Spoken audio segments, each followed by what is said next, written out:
Baik, Assalamualaikum warahmatullahi wabarakatuh.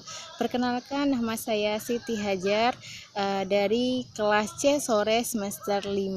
Di sini saya akan menjelaskan tugas dari UTS mata kuliah Sosiologi Sastra. Ada 3 pertanyaan yang diberikan oleh dosen pembimbing pada mata kuliah Sosiologi Sastra. Yang pertama, bagaimana kondisi sosial masyarakat di sekitar Anda. Dan saya langsung menjawab pertanyaan tersebut.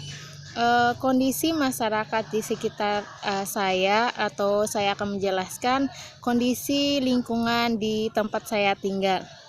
Baik, masyarakat merupakan suatu kelompok yang terdiri dari banyak individu yang membentuk suatu kelompok yang saling berhubungan satu dengan yang lain.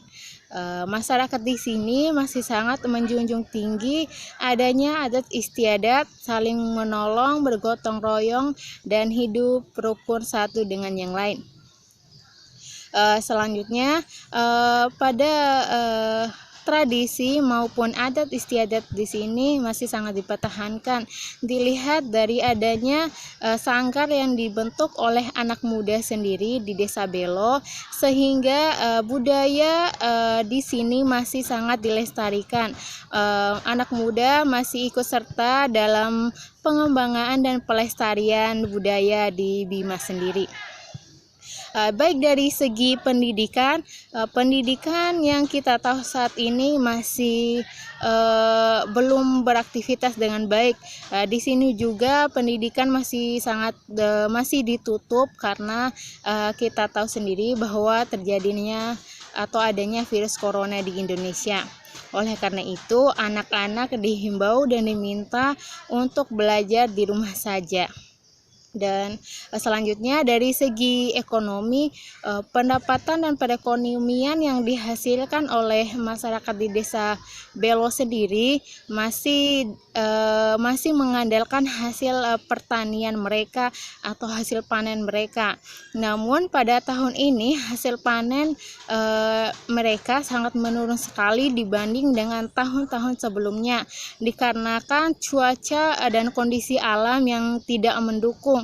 Dan sekarang di Bima sendiri wilayah yang terpanas nomor 1 di Indonesia. Itu sebabnya pertanian baik dari hasil tani masyarakat di sini kurang sesuai dengan yang sebelumnya. Demikian penjelasan dari saya tentang kondisi sosial masyarakat di sekitar. Dan saya akan melanjutkan pertanyaan kedua, bagaimana apa teori-teori sosiologi sastra yang saya kuasai. Saya melihat teori positivisme sangat menarik untuk dipelajari karena paham ini menjelaskan bahwa keadaan atau fenomena yang terjadi merupakan realitas atau kenyataan. Dan pada teori positivisme sendiri ada 3 tingkat perkembangan masyarakat atau manusia sendiri. Yang pertama ada positivistik merupakan masyarakat mencari atau menyelesaikan permasalahan atau persoalan melalui ilmu pengetahuan. Mereka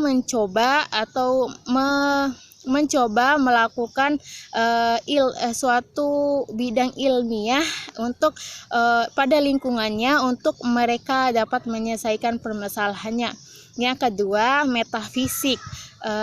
Maksudnya dari metafisik ini sendiri yaitu masyarakat mencari atau menyelesaikan persoalan melalui faktor alam, atau mereka percaya bahwa apa yang terjadi merupakan hukum alam yang dapat diterima oleh akal budi mereka.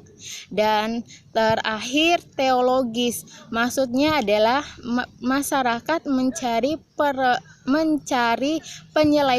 penyelesaian masalah dan solusi melalui keagamaan, atau mereka meyakini bahwa terjadinya kejadian atau fenomena alam yang terjadi merupakan adalah penciptaan dari Sang Ilahi sendiri.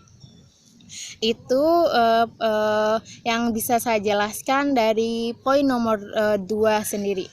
Selanjutnya yang nomor 3, soalnya keterkaitan antara kondisi sosial masyarakat dengan teori sosiologi yang saya kuasai atau paham positivisme.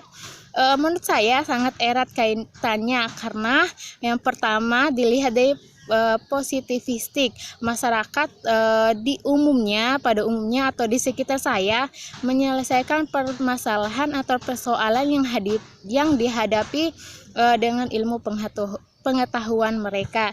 Dan kedua, jelas terjadinya adanya hukum alam, karena ada pepatah yang mengatakan siapa yang berbuat jahat pada orang lain, mereka akan mendapatkan kejahatan pula. Karena kami percaya bahwa hukum karma itu ada. Dan selanjutnya, teologis, masyarakat di sini masih mempercayai bahwa apa yang terjadi dan fenomena yang terjadi merupakan adanya Sang Pencipta sendiri, karena dunia dan isinya jelas ada penciptanya. Mungkin itu yang dapat saya sampaikan. Lebih dan kurangnya saya mohon maaf. Wabillahi taufiq wal hidayah. Wassalamualaikum warahmatullahi wabarakatuh.